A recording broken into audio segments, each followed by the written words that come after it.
जय श्री कुल देवता। जब जीवन में भय बढ़ता है, जब अनजानी बाधाएं रास्ता रोक लेती हैं, जब कुल परिवार पर संकट की छाया छा जाती है, तब माँ दक्षिण काली ही वह परम शक्ति हैं जो भय को भस्म, संकट को शांत और हर बाधा को नष्ट कर देती हैं। भयानक काल भी जिनके चरणों में नतमस्तक है, ऐसी दिव्य काली माँ से आज हम प्रार्थना करते हैं कि हमारे घर, हमारे कुल और हमारे जीवन की अदृश्य दृश्य हर विपत्ति का नाश हो और उनकी कृपा रक्षा सदा बनी रहे। तो आइए प्रारंभ करते हैं माँ काली के इस दिव्य पाठ को। श्री दक्षिण काली रक्षा स्तोत्रम। काली कर्पूर गौरां च महाकाल विनाशिनीं दक्षिणां कालरात्रिं च शरणं मे जनार्दनीं भुजंगहार विन्यस्ता रक्तनेत्रा महातपाः त्रिनेत्रा कालदंष्ट्रा च भीषणा भुवनार्तिहा। नमस्ते कालिके दुर्गे चंडिके भीमविक्रमे दक्षिणे कालमातंगे सर्वशत्रुनिवारिणी। चरणौ ते स्मराम्यद्य संकटं मम नाशय। द्वारं पातु महाकाली नाभिं पातु भयंकरी। कंठे च भैरवी पातु वामे पातु महेश्वरी। दक्षिणे रक्षणं दत्त्वा मूर्ध्नि पातु शिवप्रिया। मुष्टिं पातु चटाचण्डी पदं पातु सुरार्चिता। वज्रदेहा ममाङ्गेषु सर्वतः पातु भैरवी। त्रैलोक्यवन्दिता देवी कालिनी करुणामयी। दक्षिणे रक्षणं देहि भक्तवाञ्छा पूरणी। शवासनस्था कालारातिः सिंहवाहा भयंकरी। दुर्विघ्नं शमयित्वा मे कल्याणी शुभदा भव। जपस्तोत्रार्चन ध्याने प्रसन्ना भव कामदा। दक्षिण काली मां पातु सर्वकष्ट विनाशिनी। इति स्तोत्रं पठेद्यस्तु नित्यं भक्तियुतो नरः। दक्षिणा काली तं रक्षेत् सर्वतः जयदायिनी। काली कर्पूर गौरां च महाकाल विनाशिनीं दक्षिणां कालरात्रिं च शरणं मे जनार्दनीं भुजंगहार विन्यस्ता रक्तनेत्रा महातपाः त्रिनेत्रा कालदंष्ट्रा च भीषणा भुवनार्तिहा। नमस्ते कालिके दुर्गे चंडिके भीमविक्रमे दक्षिणे कालमातंगे सर्वशत्रुनिवारिणी। चरणौ ते स्मराम्यद्य संकटं मम नाशय। द्वारं पातु महाकाली नाभिं पातु भयंकरी। कंठे च भैरवी पातु वामे पातु महेश्वरी। दक्षिणे रक्षणं दत्त्वा मूर्ध्नि पातु शिवप्रिया। मुष्टिं पातु चटाचण्डी पदं पातु सुरार्चिता। वज्रदेहा ममाङ्गेषु सर्वतः पातु भैरवी। त्रैलोक्यवन्दिता देवी कालिनी करुणामयी। दक्षिणे रक्षणं देहि भक्तवाञ्छा पूरणी। शवासनस्था कालारातिः सिंहवाहा भयंकरी। दुर्विघ्नं शमयित्वा मे कल्याणी शुभदा भव। जपस्तोत्रार्चनध्यानैः प्रसन्ना भव कामदाः। दक्षिणकाली मां पातु सर्वकष्टविनाशिनी इति स्तोत्रं पठेद्यस्तु नित्यं भक्तियुतो नरः। दक्षिणाकाली तं रक्षेत् सर्वतः जयदायिनी। काली कर्पूरगौरां च महाकालविनाशिनीं दक्षिणां कालरात्रिं च शरणं मे जनार्दनीं। भुजङ्गहारविन्यस्ता रक्तनेत्रा महातपाः त्रिनेत्रा कालदंष्ट्रा च भीषणा भुवनार्तिहा। नमस्ते कालिके दुर्गे चण्डिके भीमविक्रमे दक्षिणे कालमातङ्गे सर्वशत्रुनिवारिणी। चरणौ ते स्मराम्यद्य सङ्कटं मम नाशय। द्वारं पातु महाकाली नाभिं पातु भयङ्करी। कण्ठे च भैरवी पातु वामे पातु महेश्वरी। दक्षिणे रक्षणं दत्त्वा मूर्ध्नि पातु शिवप्रिया। मुष्टिं पातु चटाचण्डी पदं पातु सुरार्चिता। वज्रदेहा ममाङ्गेषु सर्वतः पातु भैरवी। त्रैलोक्यवन्दिता देवी कालिनी करुणामयी। दक्षिणे रक्षणं देहि भक्तवाञ्छापूरणी। शवासनस्था कालारातिः सिंहवाहा भयङ्करी। दुर्विघ्नं शमयित्वा मे कल्याणी शुभदा भव। जपस्तोत्रार्चनध्यानैः प्रसन्ना भव कामदाः। दक्षिणकाली मां पातु सर्वकष्टविनाशिनी इति स्तोत्रं पठेद्यस्तु नित्यं भक्तियुतो नरः। दक्षिणाकाली तं रक्षेत् सर्वतः जयदायिनी। काली कर्पूरगौरां च महाकालविनाशिनीं दक्षिणां कालरात्रिं च शरणं मे जनार्दनीं। भुजङ्गहारविन्यस्ता रक्तनेत्रा महातपाः त्रिनेत्रा कालदंष्ट्रा च भीषणा भुवनार्तिहा। नमस्ते कालिके दुर्गे चण्डिके भीमविक्रमे दक्षिणे कालमातङ्गे सर्वशत्रुनिवारिणी। चरणौ ते स्मराम्यद्य सङ्कटं मम नाशय। द्वारं पातु महाकाली नाभिं पातु भयङ्करी। कण्ठे च भैरवी पातु वामे पातु महेश्वरी। दक्षिणे रक्षणं दत्त्वा मूर्ध्नि पातु शिवप्रिया। मुष्टिं पातु चटाचण्डी पदं पातु सुरार्चिता। वज्रदेहा ममाङ्गेषु सर्वतः पातु भैरवी। त्रैलोक्यवन्दिता देवी कालिनी करुणामयी। दक्षिणे रक्षणं देहि भक्तवाञ्छापूरणी। शवासनस्था कालारातिः सिंहवाहा भयङ्करी। दुर्विघ्नं शमयित्वा मे कल्याणी शुभदा भव। जपस्तोत्रार्चनध्यानैः प्रसन्ना भव कामदाः। दक्षिणकाली मां पातु सर्वकष्टविनाशिनी इति स्तोत्रं पठेद्यस्तु नित्यं भक्तियुतो नरः।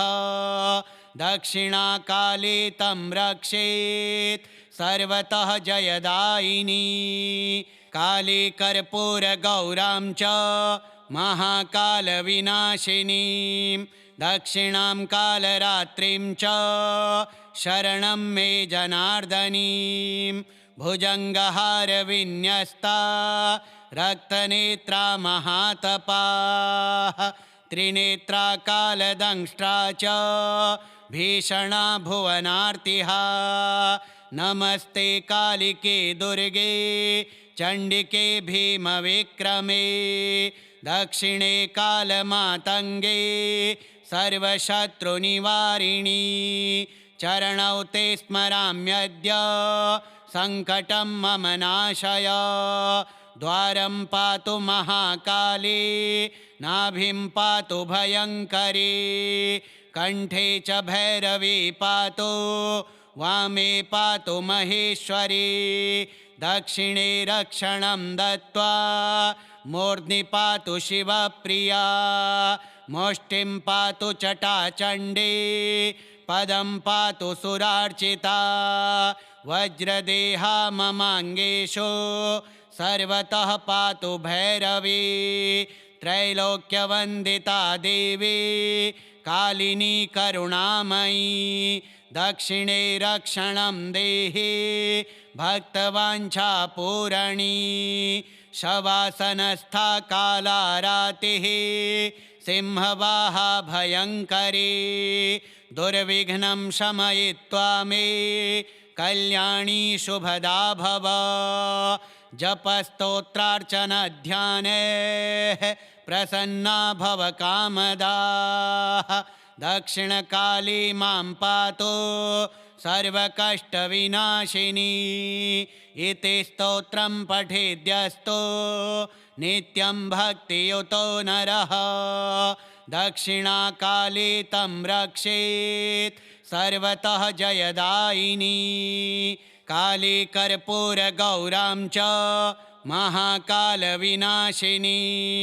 दक्षिणां कालरात्रिं च शरणं मे जनार्दनीं भुजङ्गहारविन्यस्ता रक्तनेत्रा महातपाः त्रिनेत्रा कालदंष्ट्रा च भीषणा भुवनार्तिः नमस्ते कालिके दुर्गे चण्डिके भीमविक्रमे दक्षिणे कालमातङ्गे सर्वशत्रुनिवारिणी चरणौ ते स्मराम्यद्य सङ्कटं मम नाशय द्वारं पातु महाकाली नाभिं पातु भयङ्करी कण्ठे च भैरवी पातु वामे पातु महेश्वरी दक्षिणे रक्षणं दत्त्वा मूर्ध्नि पातु शिवप्रिया मुष्टिं पातु चटाचण्डी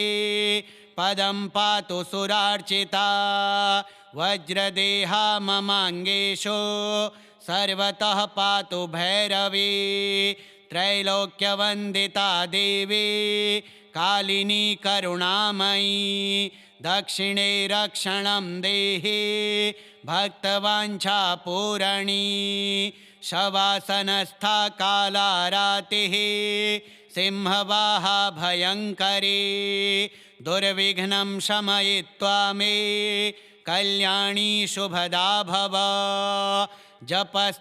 जपस्तोत्रार्चनध्याने प्रसन्ना भव कामदाः दक्षिणकाली मां पातु सर्वकष्टविनाशिनी इति स्तोत्रं पठेद्यस्तु नित्यं भक्तियुतो नरः दक्षिणाकाली तं रक्षेत् सर्वतः जयदायिनी काली कर्पूरगौरां च महाकालविनाशिनीं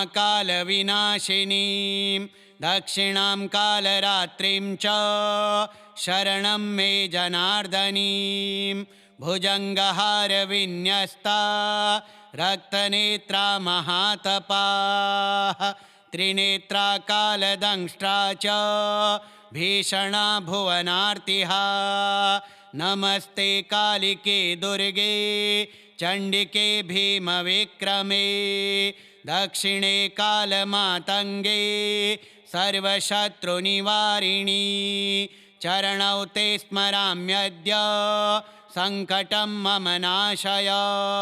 द्वारं पातु महाकाली, नाभिं पातु भयङ्करी, कंठे च भैरवी पातु, वामे पातु महेश्वरी, दक्षिणे रक्षणं दत्त्वा मूर्ध्नि पातु शिवप्रिया, मुष्टिं पातु चटाचण्डी, पदं पातु सुरार्चिता, वज्रदेहा ममाङ्गेषु सर्वतः पातु भैरवी, त्रैलोक्यवन्दिता देवी कालिनी करुणामयी, दक्षिणे रक्षणं देहि भक्तवाञ्छापूरणी,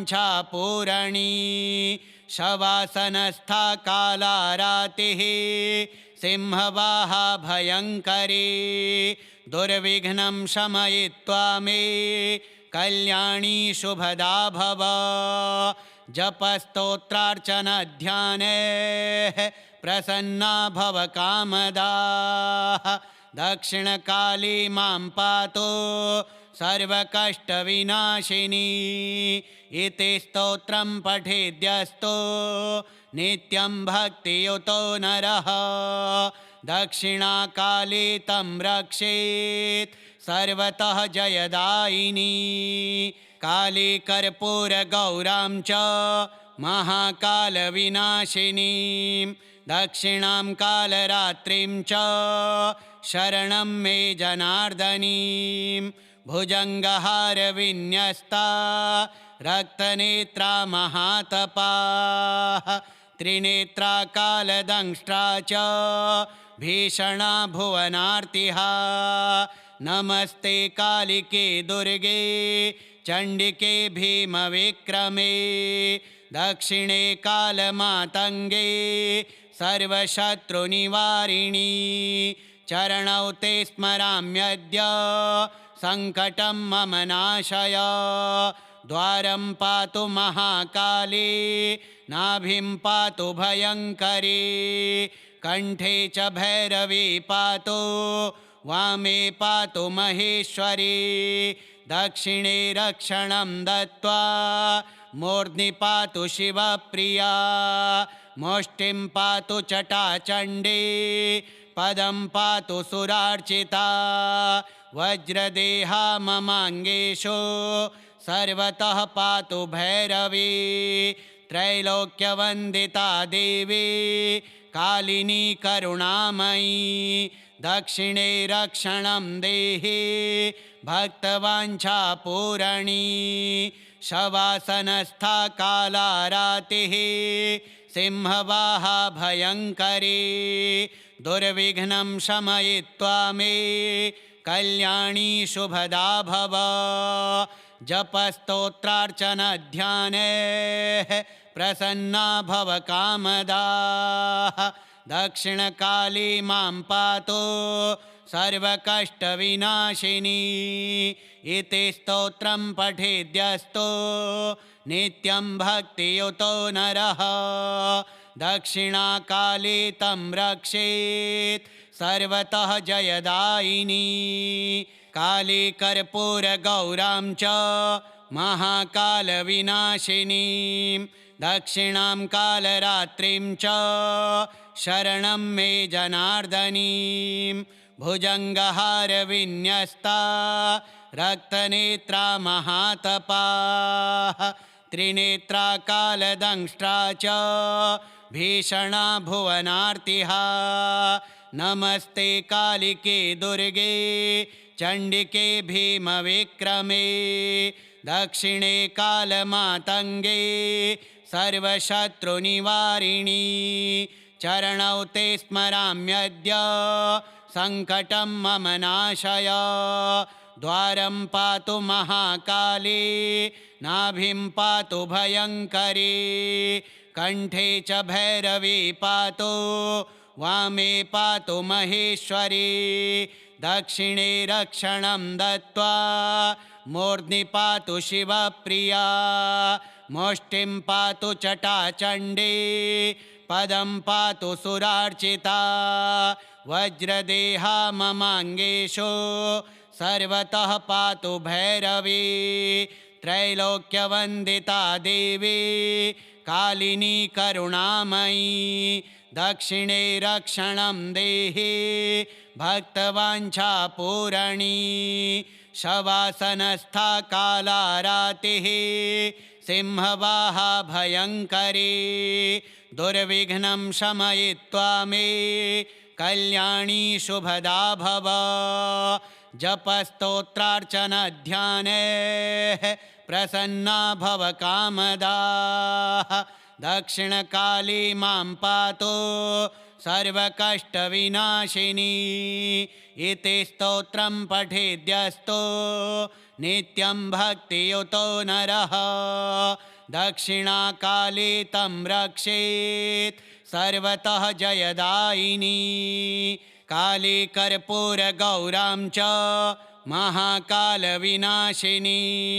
दक्षिणां कालरात्रिं च शरणं मे जनार्दनीं भुजङ्गहारविन्यस्ता रक्तनेत्रा महातपाः त्रिनेत्रा कालदंष्ट्रा च भीषणा भुवनार्तिः नमस्ते कालिके दुर्गे चण्डिके भीमविक्रमे दक्षिणे कालमातङ्गे सर्वशत्रुनिवारिणी चरणौ ते स्मराम्यद्य सङ्कटं मम नाशय द्वारं पातु महाकाली नाभिं पातु भयङ्करी कण्ठे च भैरवी पातु वामे पातु महेश्वरी दक्षिणे रक्षणं दत्त्वा मूर्ध्नि पातु शिवप्रिया मुष्टिं पातु चटाचण्डी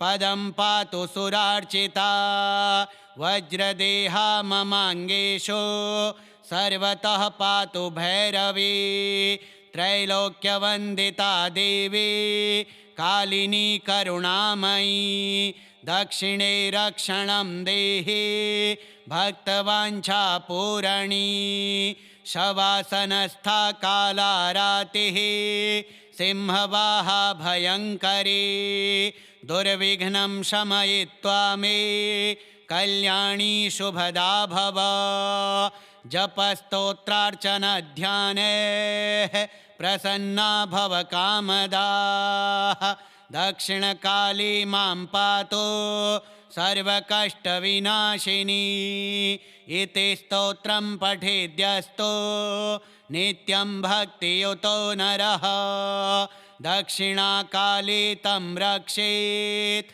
सर्वतः जयदायिनी काली कर्पूरगौरां च महाकालविनाशिनीं